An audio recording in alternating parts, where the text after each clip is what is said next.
Okay, good morning, everyone. I hope you slept well last night, a bit hot, and are feeling energized this morning. Before we begin today's lesson, let's quickly recap some key points from yesterday's material. The law of dependent co-arising is a fundamental principle of Buddhism. Simply put, it tells us that all things arise from causes and conditions. The meaning of causes and conditions can be understood in terms of their relative differences and general meaning. In terms of relative differences, cause is the principal element, while conditions are the supporting factors for the arising of a phenomenon. In terms of general aspect, causes and conditions are whatever can serve as the element for the arising and cessation of phenomenon. Teachings on causes and conditions are not exclusive to Buddhism. Ancient India had many spiritual schools that promoted their theories, and these can be grouped into three main theories.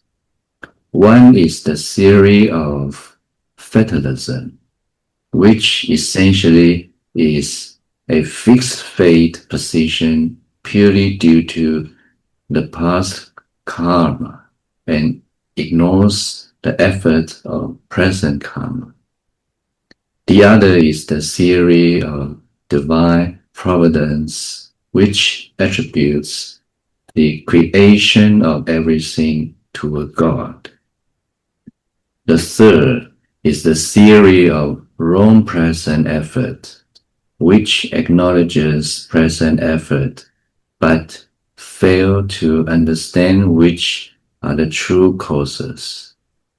Examples include extreme ascetic practices that torture themselves in the present with the belief it will bring happiness in the future.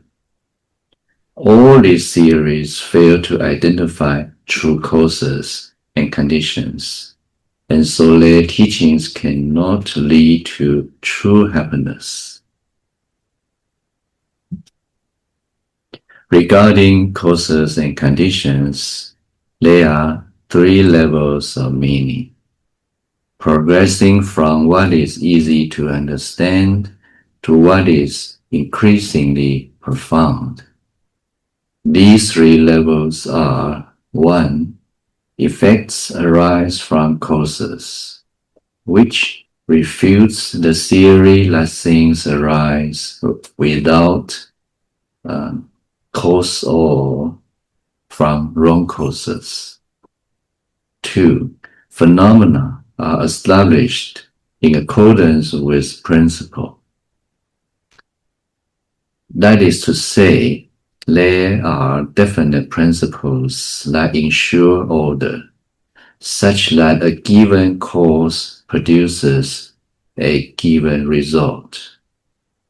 This is where we left off yesterday, right? So today we will proceed to the third level of causes and conditions, namely, existence is grounded in emptiness. The phenomena of effects arising from causes and the definite principles in accordance with which phenomena occur both pertain to how things exist. Moreover, whatever exists must be grounded in emptiness in order to be established.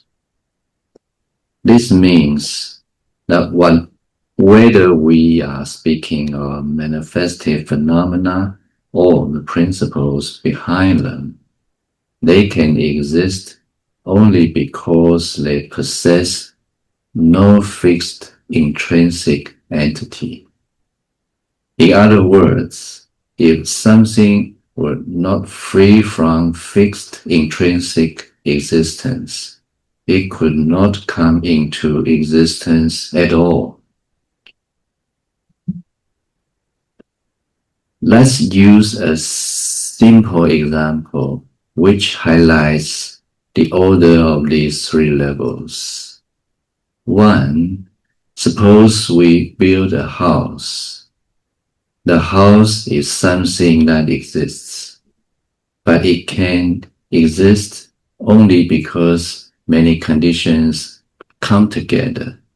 The wood, stone, the tiles, the work of builders and tradespeople. This illustrates the first observable level, effects arising from causes. 2. A house must also accord with certain basic principles in order to be a house. If these principles are violated, it cannot function as a house. This illustrates the second level.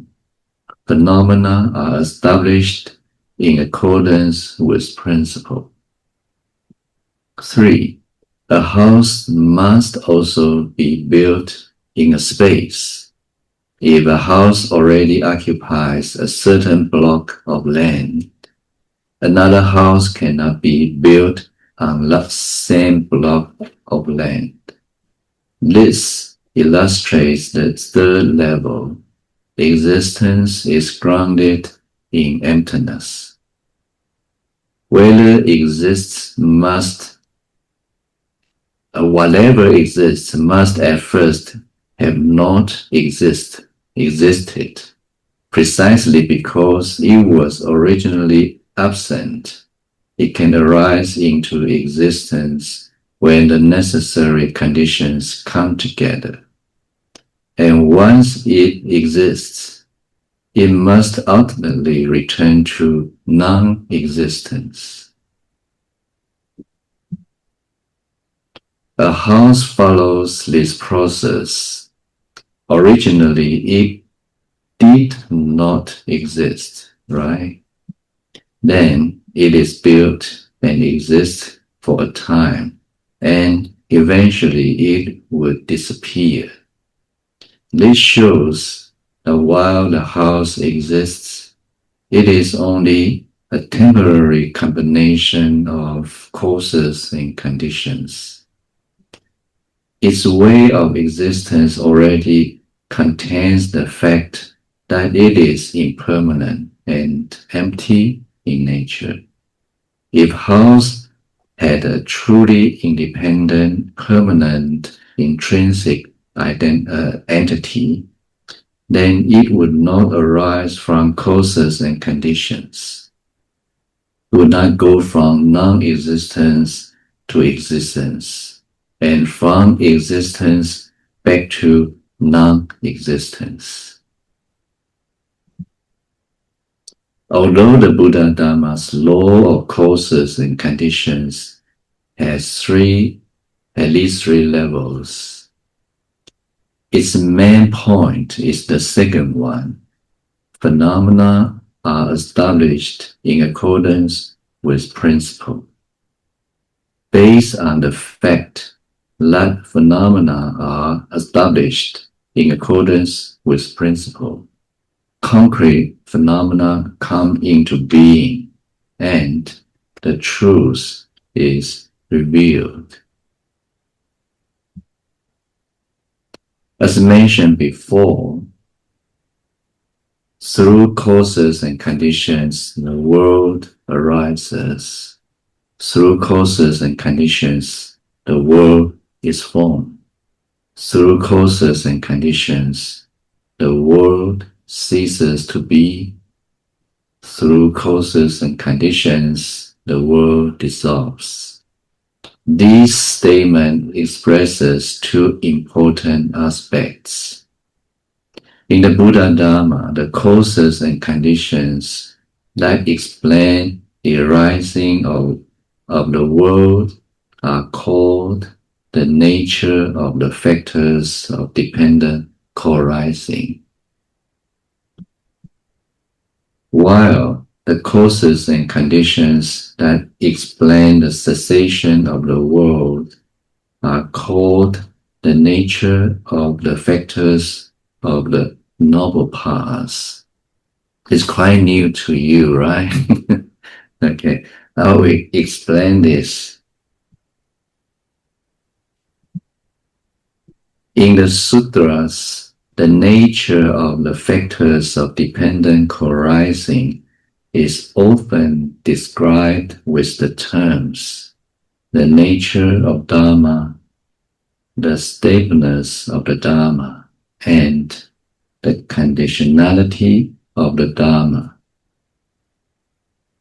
The nature of the factors of dependent co-arising refers to the 12 links of existence. The main purpose is to explain the law by which defiled mundane causes and effects arise in mutual dependence. The nature of the factors of the noble paths refers to noble eightfold paths. If one's goal is to attain the pure Dharma that transcends the defiled conditions of the world, one must cultivate the noble paths as the necessary causes and conditions. Only then can the goal of transcending this defiled world be realized. In the sutra, this noble path is sometimes described as the ancient path traveled by awakened sages in the past. This shows that to attain purity and liberation, whether in the past or the future, and whether in the Mahayana or Shrapayana, the Noble Eightfold Path is the route that must be traversed. One must practice according to this principle and method. Okay? So the nature of the factors of dependent co-arising and the nature of the factors of the noble paths are the two most important elements within the law of causes and conditions. They may be regarded as the two great principles of the Buddha Dharma. These two great principles are encompassed by the law of causes and conditions. The nature of factors of dependent co-arising pertains to the defiled and worldly. The nature of the factors of noble paths pertains to the pure and supermundane. Thus, the law of causes and conditions encompasses the whole of the Buddha Dharma. The manifested realm of sentient beings is a defiled one. The law of causes and conditions governing this defiled state is specifically called dependent co-arising in the sutra. In other words, the dependent co-arising taught by the Buddha does not extend to pure Dharma. According to this principle, the causes and effects that arise mutually are naturally defiled, worldly, and full of suffering. They are pure causes and conditions, namely the nature of the factors of the noble path. According to this principle, the causes and effects that arise are naturally pure, supermundane, and full of joy. So can you understand the two great principles? I hope so. Half half. So when we talk about the law of dependent co-arising, this is to explain the defiled state of the world. So samsara, or how samsara occur, the reason of the causes and conditions, the samsara continues, right? So it's about the defiled things occur and cease. So when we talk about the how can I say, pure causes lead to pure effects. The process is not is not how can I say, is not the category of the law of dependent co-arising. So can you understand? So when we use the term, the law of dependent co-arising, this is about samsara, okay? So when we start to practice the Eight Noble Path, right? And then we have a pure causes, and ultimately we have a pure effects, which is nirvana or liberation. So this aspect is not described as the law of dependent co-arising. So we have two terms. The law of causes and conditions, it includes two great principles. But the law of dependent co-arising only refers to the defiled causes and conditions and effects. Okay, so I think it's clear now. Okay, so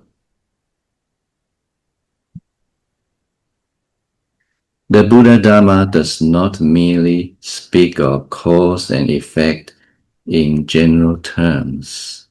Rather, it teaches the law of causes and conditions to grasp the precise, the definite nature inherent within defiled causes and conditions. These definite principles cannot be altered even by a Buddha. To become a Buddha simply means to awaken to these truths. A Buddha is one who relies on the pure, immutable law of causes and conditions, and practicing accordingly attains ultimate perfection. Therefore, when the Buddha taught these two great principles, he was providing definite principles for both life in this human world and its progressive purification. This gives the human mind something reliable to depend upon, enabling people to practice accordingly, and ultimately abandon defilement and move toward purity. If a practitioner can recognize and confirm these definite principles, this is called attaining the wisdom of the stability of natural principles. Through further direct realization, one reaches what the Sutra call the realization of nirvana in this very life. Here is the chart that summarizes the two great principles based on what has been discussed. The first principle is the nature of the factors of dependent co-arising.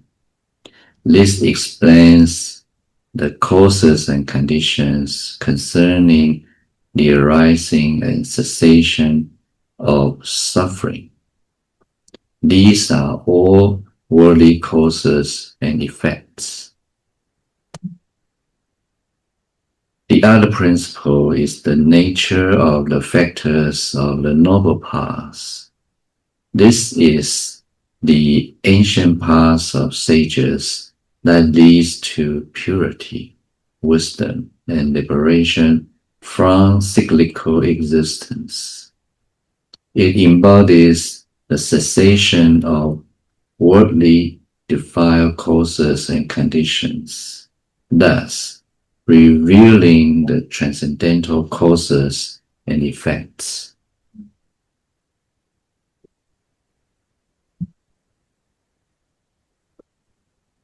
So that brings us to the end of section 2 on the 3 levels of causes and conditions. Next, we move on to the section 3, definition and content of law or dependent co-arising.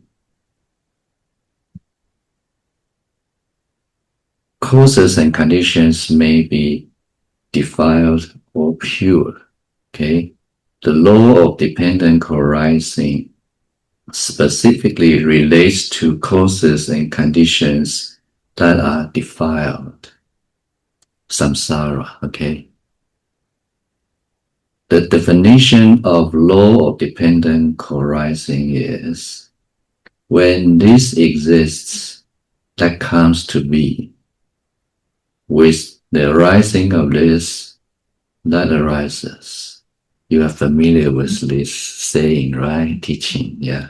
Samyutta Agama. Okay. No, Samyutta Nikaya. Okay. When this does not exist, that does not come to be.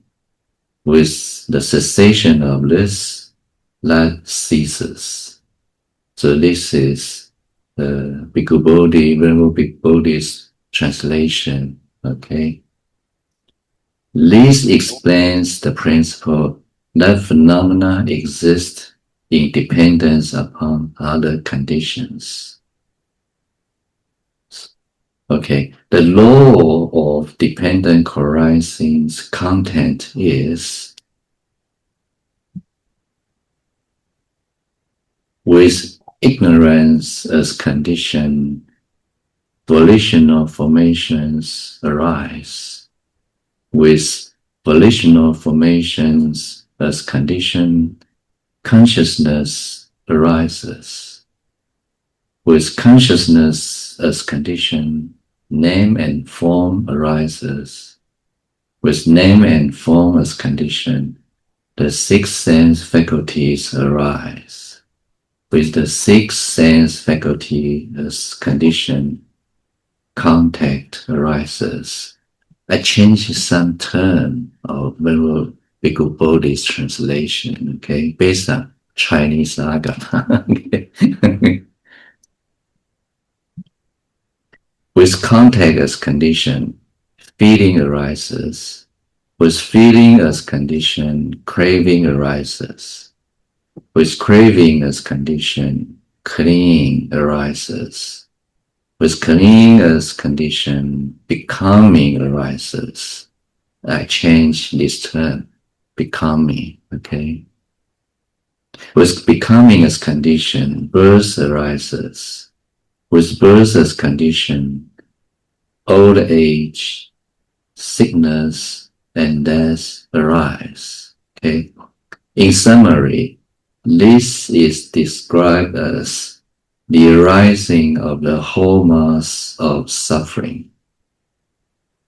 This teaching appears repeatedly throughout the Agama texts or the Nikaya texts. Phenomena that arise according to the law of dependent co-arising are also called in the Yogacara school phenomena dependent on other causes and conditions. Similar, okay?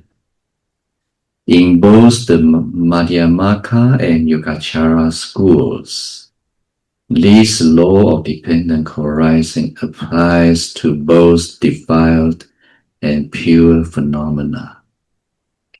It thus constitutes an extremely important theory within the Buddha Dharma, one that deserves special attention.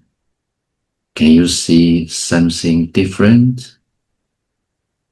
In the earlier teaching, the law of dependent co-arising refers to defiled cause and effects, right?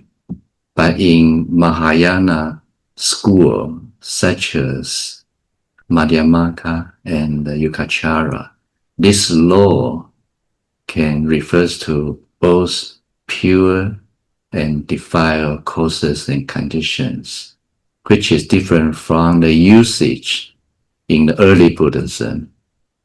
Clear? No, too complicated. Okay, yeah. So a Mahayana practitioner extend the definition of the term law of dependent co-arising.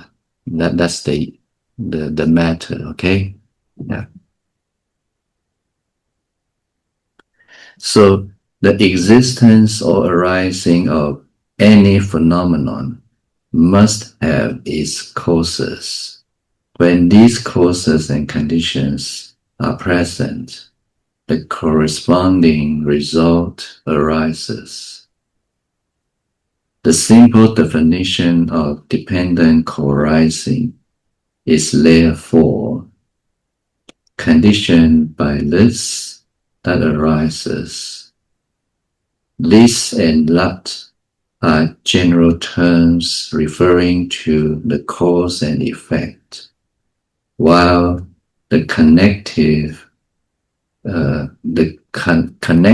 conditioned by expresses the relationship between them.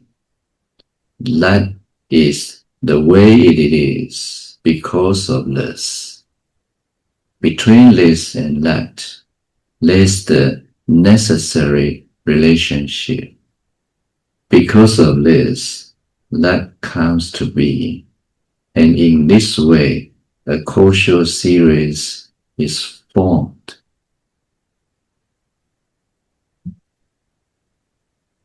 Within the definition conditioned by this that arises, there's no self-nature or intrinsic entity. Everything exists only within relative relationships. This is the conclusion the Buddha arrived at through observing the universe and human life. For this reason, he realized that all things do not arise by chance, nor are they created by a God. Okay? The Buddha's understanding of the law of dependent co-arising is extremely profound and vast.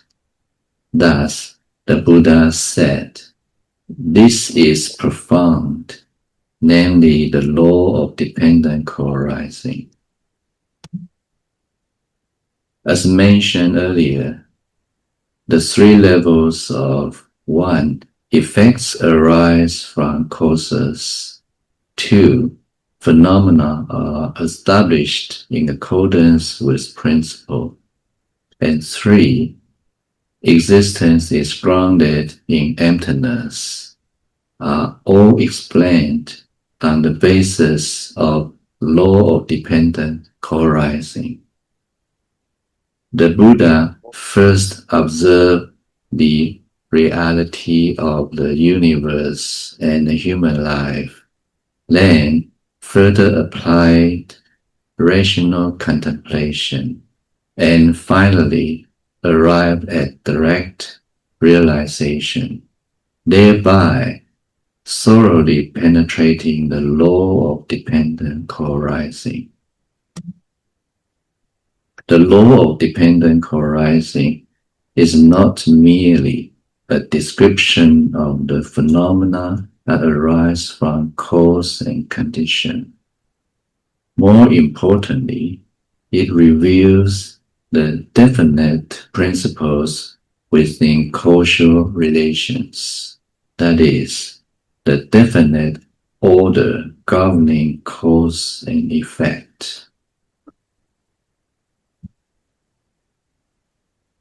The Buddha said that the law of dependent co-arising is not made by me, nor made by another.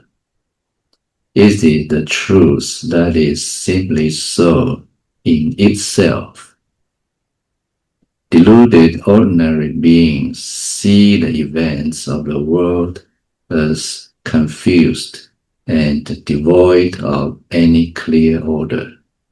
But the Buddha was able to discern within this complexity a universal and definite principle. Observing the inevitable process through which sentient beings continue within the endless cycle of birth and death, he understood that all beings follow this same pattern.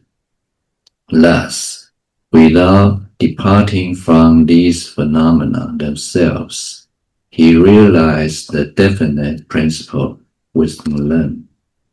This is the law of dependent co-arising. If one thoroughly understands the law of dependent co-arising, one will affirm the definite principle within the relationship of cause and effect. Then, no matter what erroneous doctrines arise, one will not be swayed by them. By now, it should be clear that the law of dependent co-arising is of great importance. But what exactly is its content? When this law is contemplated with respect to human beings, the central concern is the cycle of birth and death of sentient beings. The cyclical existence of sentient beings proceeds through the developmental process of the 12 links. These 12 links can be roughly divided into 3 phases. Okay, so these 3 phases are the 5, 10, and 12 links. So what are the 3 phases talking about? I will discuss this topic this afternoon. Okay, well, it's time we should stop here. I think the topic this morning is quite heavy. Okay, so it's better to leave some time to you to raise questions, and so that I can explain more and make the teaching just given clear to you. Okay, so any questions? No? Yes, please. Mention cause and effect, you're referring to karma? Karma is part of cause and effects. Okay, can you understand? So when we do something good, it will result in present fruit in the future, sometime in the future. This is also the law of cause and effects. Okay. Yeah. So we have to do things good, right? Otherwise, we'll suffer. Okay. Well, we will be reborn in the animal realm or hungry ghost, even in the hell. We don't like this. So in order to avoid this happen, we should practice wholesome deeds or cultivate wholesome deeds. Okay, so the purpose we talk about the law of dependent co-arising is remind us to create wholesome deeds, even the pure deeds, to result in pure outcome or pure effects. Yeah, that's the purpose of the talk. So although the theory is quite complicated or complex, but as long as we practice, we will realize the law of dependent co-arising. Okay, yeah. No question. Quite easy to you. Oh, really? So what's the problem? Okay. So we mentioned two great principles, right? So you probably never heard of this. So when we use the term the law of dependent co-arising, this is not to talk about we develop the pure deeds that result in pure outcome. This is also the law of causes and effects, right? But this is about pure causes and effects. Can I say this way that our our destination is not depend on the other God or any Buddha? Is that depend on what you did? Yes. Have a good deed, then you have good deed to come. Yeah, yeah. Can I say this way? Yes, exactly. I think so. Yeah. Yeah. That's maybe we cannot see past what I did, but it's cumulative to as this life. Maybe I did something good. Yeah. Maybe not show out at this moment, Yeah. but maybe show out at the next life. Yeah, that definitely will result in the present outcome. Yeah, it's sure. It's sure. You know that it's the law of cause and effects. So we have the broad term, the law of cause and effect, right? This include the pure causes and effects and defiled causes and effects. This is the broad term. And we also have the term law of dependent co-arising. This is specific, referring to the defiled cause and effects, the relation of between the defiled cause and effects. So it's just the definition.